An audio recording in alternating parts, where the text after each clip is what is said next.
नमस्कार, स्वागत है आप सभी का। आपके साथ मैं हूं पूजा कविया गुमा। बात मणिपुर हिंसा की, जहां पर अब महिलाएं हल्ला बोल करती हुई नजर आ रही हैं। दरअसल जातीय हिंसा की आग में जल रहे मणिपुर में शांति स्थापित करने के प्रयास में स्थानीय महिलाएं ही अड़चन पैदा कर रही हैं। भारतीय सेना ने ट्वीट कर इस बारे में जानकारी दी है। बीते कई महीने से मणिपुर में फैली हिंसा को खत्म करने के लिए लगातार कोशिशें जारी हैं।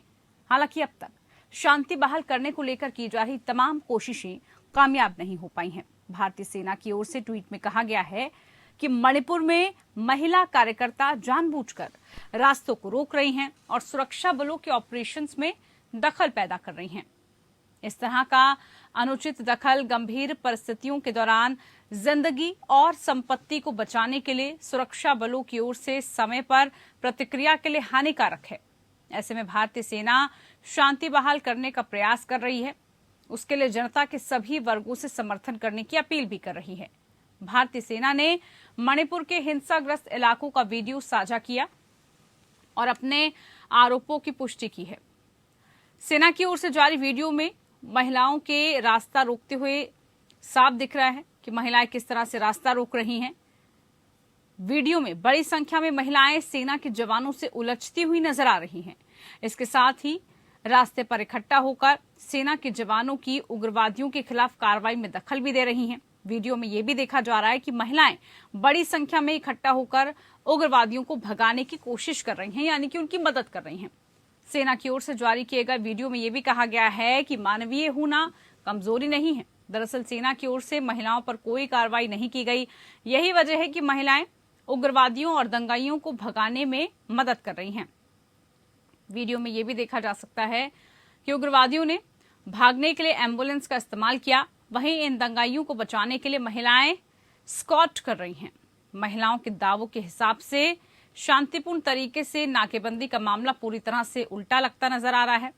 उग्रवादियों को महिलाओं की मदद से भागते हुए वीडियो में देखा भी जा सकता है।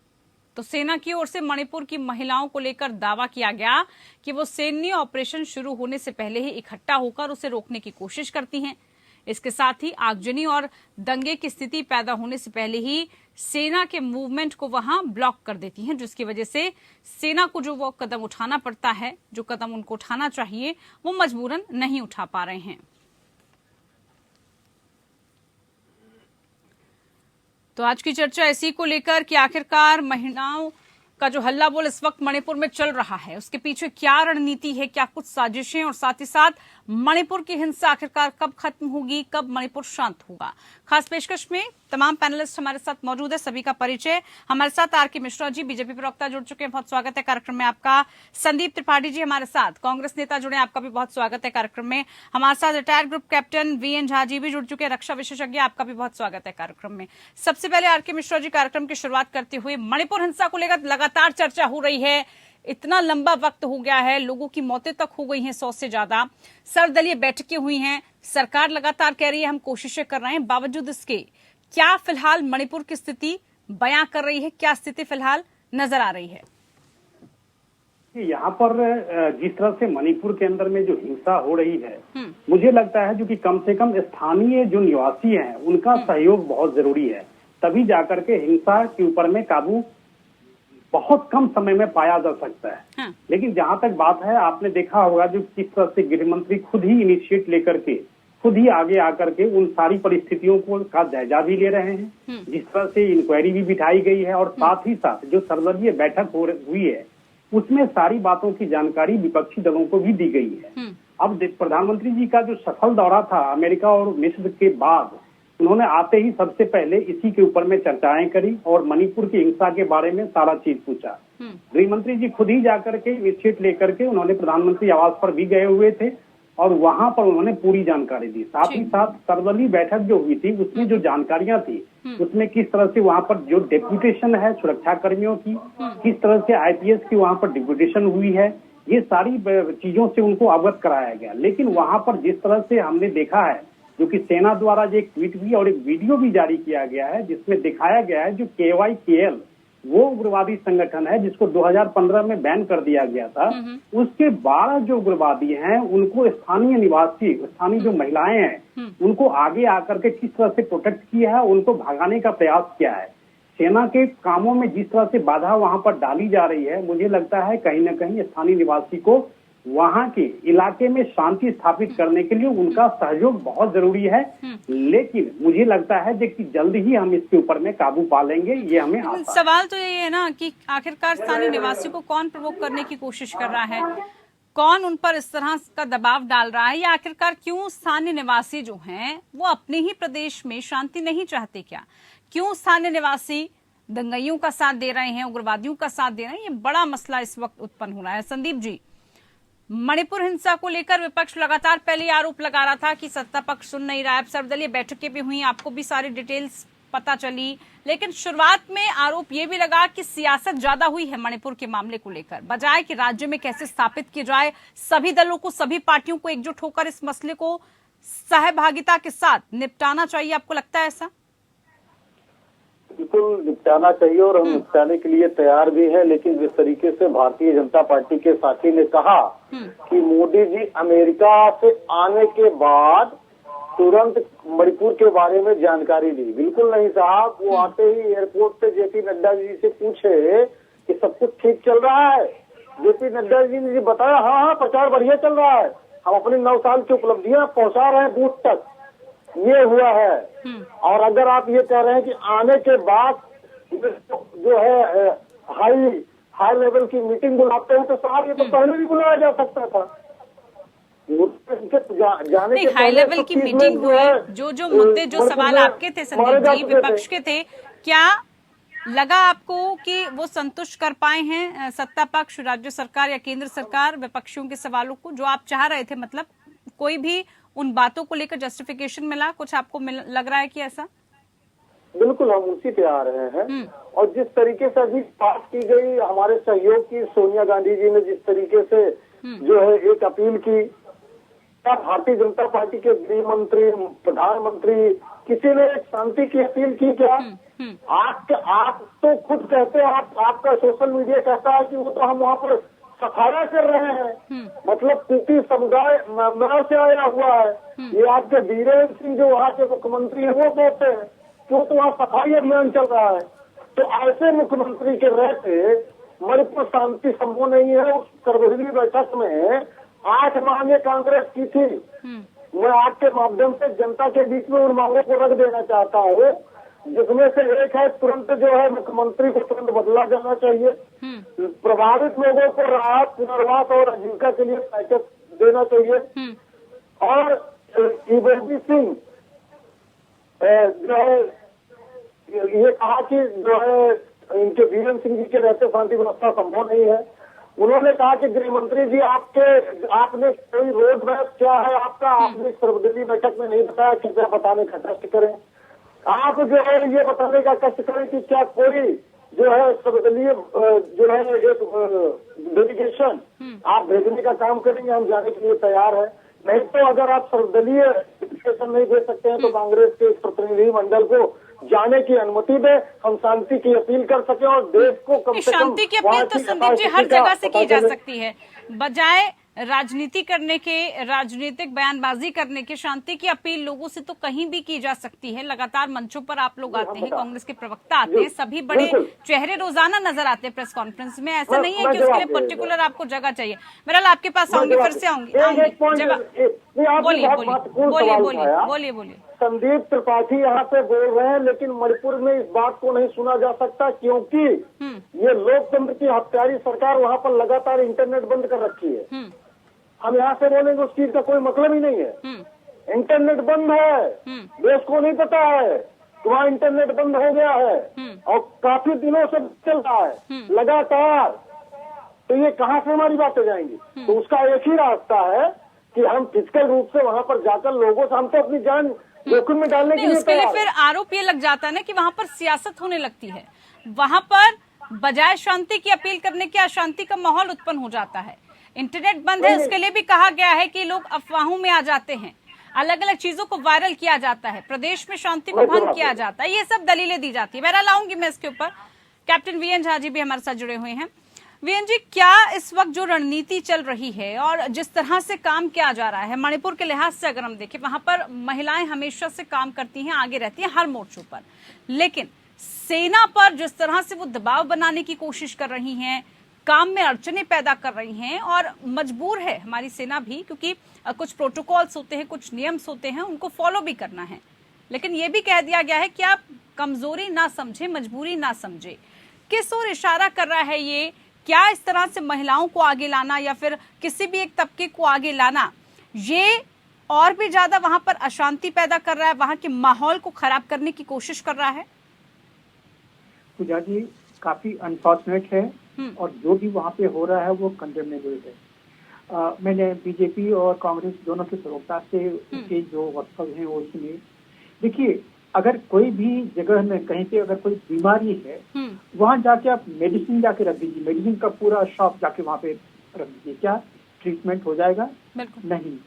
एक डॉक्टर चाहिए जो कि पहले ये एनालाइज करेगी आखिर किसको क्या प्रॉब्लम है, मणिपुर में प्रॉब्लम क्या है, क्या किसी ने अभी तक कहा है कि क्या वहाँ पे अक्सर प्रॉब्लम है? देखिए, ये हिल एरिया है, किसी भी हिल एरिया में अगर आप छोटी छोटी चीजों को लेके आप बढ़ते हैं, इनकी रिक्वायरमेंट्स बड़ी लिमिटेड होती हैं।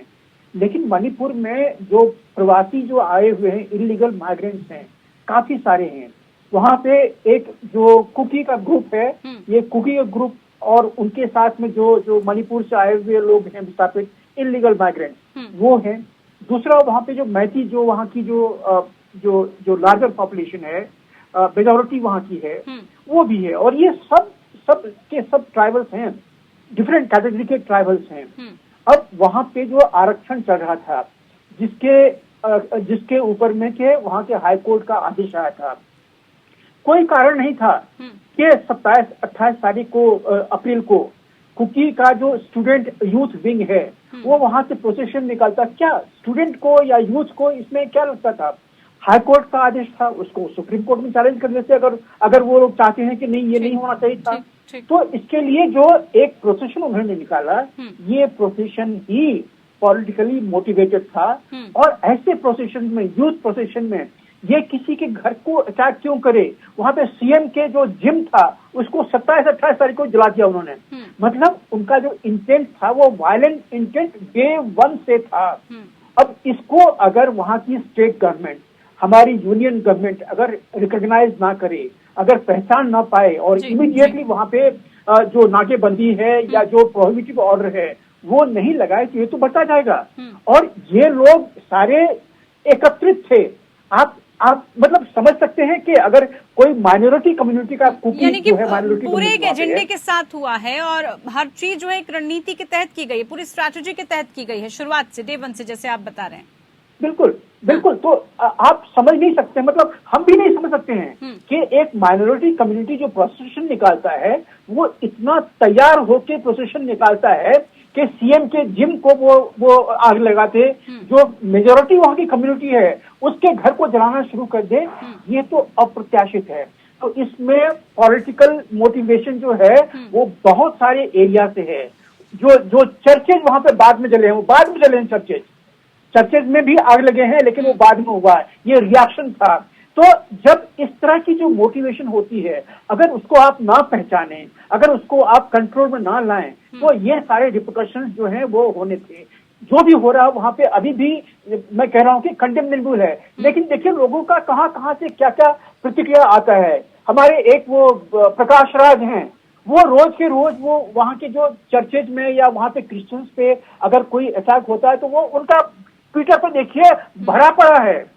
इसी तरह से बाकी भी जो ग्रुप हैं वो अपने अपने ग्रुप के इंटरेस्ट के लिए वहां पे आवाज उठा रहे हैं। ये रुकना चाहिए आज के दिन में। अब अगर वैसे मैं सराहता हूँ कि होम मंत्री वहां पे, होम मिनिस्टर वहां गए थे, सर्वदलीय बैठक बुलाई गई, उस पे कुछ न कुछ एक्शन हो रहा है। लेकिन इस पे एक कंसल्टेड अप्रोच की जरूरत है। अब प्रधानमंत्री आए हुए हैं, सारे जो इन्वॉल्व पार्टीज हैं, सारी जो अफेक्टेड पार्टी हैं, सबों को बुला के वहां पे बीजेपी की शासन है, ये इनका हक बनता है कि वहां पे इमीडिएटली सब कुछ कंट्रोल में लाएं। और ये जो पॉलिटिकल एजेंडा है सारे ग्रुप के, चाहे वो कांग्रेस हो, चाहे बीजेपी हो, चाहे कोई भी हो, ये हर राज्य में चलता है, चलता रहेगा।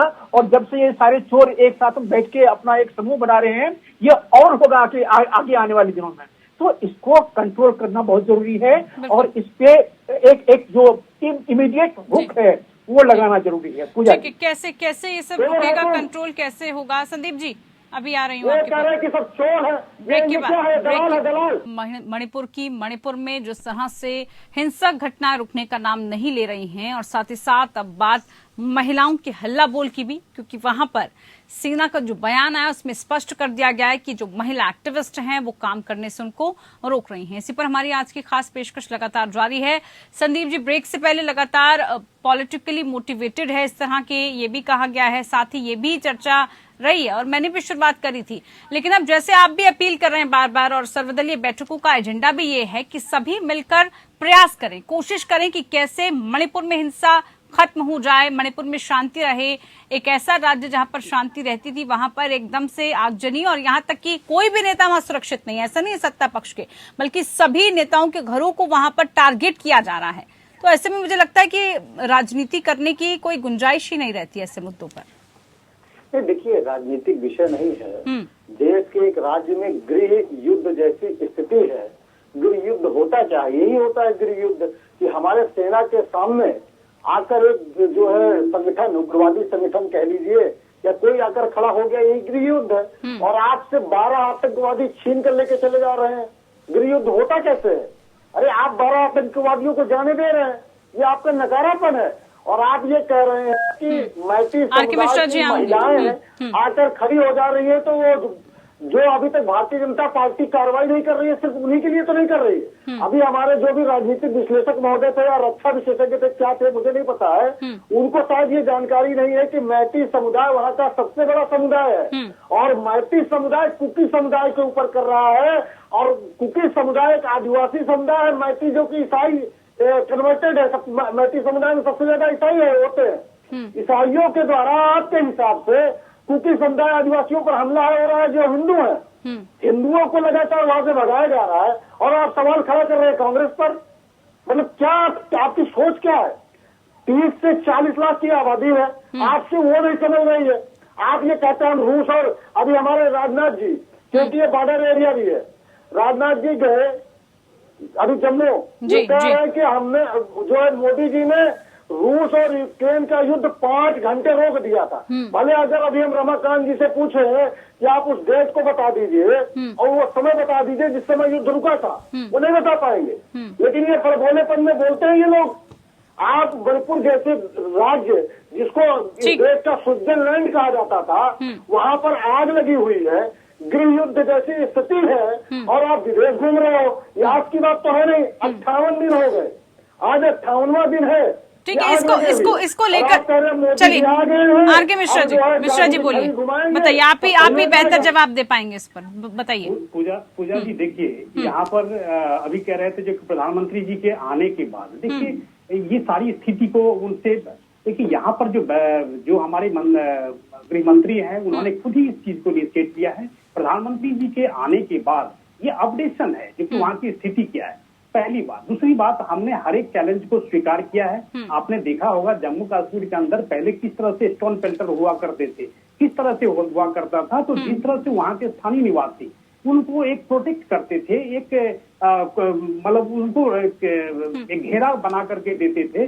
तो मुझे लगता है जो कि उसी तरह की स्थिति वहाँ पर जो बनी है। और जहाँ तक सेना की बात है, सेना ने अपने धैर्य का बिल्कुल परीक्षा दिया है, इसमें कहीं कोई दो मत नहीं। आप ये कह रहे हैं जो कि 12 उग्रवादी छुड़ा करके चले गए, अरे वहाँ पर, अरे सुन लीजिए, आतंकवादियों को छुड़ा ले जा रहा है कोई, किसी की हिम्मत, यही दिक्कत है। दिक्कत यही है पूजा जी। देखिए यहाँ पर किस तरह से कह रहे हैं जो कि 12 उग्रवादियों को छुड़ा लिया गया, क्या ये वहाँ पर और स्थिति बिगाड़ना चाहते थे? क्या महिलाओं के ऊपर में सेना उसके ऊपर में कोई कार्रवाई करती? क्या ये सोच रहे थे जो कि और स्थितियां बिगड़े? देखिए यहाँ पर जिस तरह से उन्होंने धैर्य का परिचय दिया, लेकिन एक कांग्रेस पार्टी एक यही है, कांग्रेस पार्टी यही है जो कि उन्होंने खुद ही, इनके नेता ने कहा था, जो कि सेनाध्यक्ष को सड़क का गुंडा कहा था, ये इन्हीं की पार्टी के नेता थे। अब इनको लेकिन सवाल ये है ना आरके मिश्रा जी, सवाल ये है कि धैर्य ठीक है, धैर्य ठीक है, लेकिन स्थितियों को समझना भी तो बहुत जरूरी है ना। अगर कोई राज्य जल रहा है लगातार, उसके पीछे षड्यंत्र रचे जा रहे हैं, उसकी आड़ में अगर किसी को आगे लाकर गलत काम हो रहे हैं, गलत कृत्य हो रहे हैं, तो वो रोकने की भी जिम्मेदारी हमारी है ना, आप ही की है ना। बिल्कुल बात है, बिल्कुल सही बात है, और इसके ऊपर में काम चल रहा है। अब देखिए, किसी तरह का आरोप प्रत्यारोप 2 महीने से ज्यादा हो गए सर, 100 लोगों से ज्यादा की मौतें हो गई हैं, रोज घटनाएं हो रही हैं, नेताओं के घरों को टारगेट किया जा रहा है, बड़े बड़े वीआईपीज को नहीं छोड़ा जा रहा। आप कह रहे हैं कि काम चल रहा है, क्या चाहते हैं और कब तक ऐसे काम चलेगा? बैठकें करने से ही वहां पर अगर स्थितियां सुधरने लगी तो कब तक सुधरेंगी, ये सवाल पूछा जाएगा ना। ठीक है, स्थिति वहां पर सुधर जाएगी, और मुझे आशा है कि गृह मंत्री और प्रधानमंत्री जी ने खुद ही इस चीज को इनिशिएट लेकर के वहां की स्थिति को संभालने के लिए पूरी तन्मयता के साथ लगे हुए हैं, और मुझे लगता है कुछ एक दिनों की बात है, जल्दी ही वहां पर शांति स्थापित हो। ठीक है, वीएन झा जी, क्या स्थितियां आपको लग रही हैं, कैसे सुधारी जा सकती हैं? और बड़ा सवाल जिसको लेकर आज का कार्यक्रम हमने शुरू किया था, जो इस वक्त गतिरोध की स्थितियां बनी हुई हैं, देखिए वीडियोस जो सामने आ रही हैं, किस तरह से 1200 लोगों की गुस्साई भीड़ सेना को लगातार कोशिश करती है कैसे कंट्रोल किया जाए, महिलाओं को आगे लाया जा रहा है। क्या ये वजह है कि जिसकी वजह से सेना को जो कार्रवाई करनी चाहिए वो नहीं कर पा रही है, और कैसे की जाएगी फिर? देखिए, महिलाओं को आगे लाना ये उनकी कमजोरी है, ये उनकी मानसिकता दिखाता है कि वो लेडीज को आगे रखें, फिर वो अपना जो एजेंडा है वो चला रहे हैं। ये अनफॉर्चुनेट है, लेकिन देखिए किसी भी जो हमारे पैनलिस्ट हैं, मैं सबों से रिक्वेस्ट करूंगा कि ये हिंदू मुस्लिम नहीं है, ये लॉ एंड ऑर्डर है, प्योर लॉ एंड ऑर्डर है। बिल्कुल, जो चीजें कुकी यूथ स्टूडेंट्स के द्वारा शुरू की गई थी 27 अप्रैल से, वो शुरू हुआ, वो बढ़ता गया, और उसके बाद फिर उसके ऊपर में मैती ने रिएक्ट किया। अब ये दोनों जो हो रहा है, ये सब क्यों हो रहा है? इनको सबों को कहीं न कहीं से सर मिल रहा है। देखिए, यूथ जो है वहां पे कुकी के, वो लिमिटेड हैं, उनके पास में उतने सारे रिसोर्सेस नहीं है कि वो 1 महीना 2 महीना 3 महीना वो अपना वॉर जो है वो कंटिन्यू करेंगे। उनको कहीं न कहीं से सर मिल रहा है। तो आज के दिन में जो वहाँ सरकार है, ये उनकी जिम्मेदारी होती है कि लॉ एंड ऑर्डर को दुरुस्त करे, और उसमें जहां तक हो सके जितने भी तो सरकार का फेलियर है, इसका मतलब ये, अगर वो उन ठिकानों का पता नहीं लगा पा रही तो सीधे तौर पर सरकार का फेलियर मानेंगे हम इसे? नहीं, देखिए, किसी भी हिल स्टेट में ये जो डिफरेंट ग्रुप हैं, उसके ऊपर में जो एक तरह का शासन करना या उनको अपने दायरे में लाना थोड़ी सी मुश्किल होती है। जैसे कश्मीर में आप देखते हैं, कश्मीर में भी इसी तरह की प्रॉब्लम है। हालांकि कश्मीर एक बहुत सा वाइड वैली है, फिर भी वहां पे प्रॉब्लम होती है। लेकिन जिस भी स्टेट में, जहां पे के हिल स्टेट हैं, वहां पे कुछ लोग हिल्स पे रहते हैं, कुछ लोग वैलीज में रहते हैं, छोटे छोटे वहां पे वैलीज हैं। आपने अगर देखा होगा कभी, तो आप देखते हैं कि वहां पे लॉ एंड ऑर्डर को एडमिनिस्टर करने के लिए कितनी मुश्किल होती है, और उसके ऊपर से वहां से बाहर से जो आए हुए इमिग्रेंट्स हैं, वो वहां पे बहुत उत्पात मचा रहे हैं आज के दिन में। तो आज के सरकार को चाहिए कि वहां पे वो सारे जितने भी वो बाहर से लोग आए हुए हैं जो उत्पात मचा रहे हैं, उनको चिन्हित करे, उनको अपने कस्टडी में ले, और उनको आगे जो भी करना है करे। लेकिन लॉ एंड ऑर्डर को कॉम्प्रोमाइज होने देने के लिए मैं वहां के सरकार को, आज की जो सरकार वहां है, मैं उसको जिम्मेदार ठहराता हूं। अभी भी कुछ नहीं बिगड़ा है। हम जानते हैं 100 लोगों के जान चली गई, एक जान जो होते हैं बहुत कीमती होते हैं। लेकिन जिस तरह का हालात है मणिपुर में, जो जिस तरह से वहां पे हिल काउंसिल्स हैं, वहां पे वैली काउंसिल्स हैं, लोग एक दूसरे से मिल नहीं पाते हैं। आप एक वैली से दूसरे वैली में जाना चाहते हैं, आपको 3-3, 4-4 दिन लग जाते हैं। तो ऐसे में एडमिनिस्ट्रेशन वहां की मुश्किल होगी। लेकिन यही तो स्टेट गवर्नमेंट आती है, स्टेट गवर्नमेंट का वही तो रोल है कि पूरे लॉ एंड ऑर्डर को दुरुस्त करे, अपने मुट्ठी में, अपने ग्रिप में लाए, और इसके बाद जो वहां पे उत्पाद मचाने वाले हैं, जो इलीगल इमिग्रेंट्स हैं, उनको इन पर कंट्रोल करने की कोशिश बिल्कुल जल्द से जल्द करनी होगी, अन्यथा इसी तरह की स्थितियां बनी रहेगी। बहुत शुक्रिया आप सभी खास मेहमानों का, सभी पैनलिस्ट का, आप हमारे साथ जुड़े। कोशिश सबकी यही रही कि मणिपुर में जो भी स्थिति इस वक्त चल रही है, उस स्थिति को नियंत्रण में किया जा सके। शांति की कोशिश लगातार की जा रही है, लेकिन पॉलिटिकली मोटिवेटेड इस तरह की घटनाओं को ना किया जाए, तभी वहां पर शांति स्थापित हो पाएगी। फिलहाल के लिए खास पेशकश में इतना ही। नमस्कार।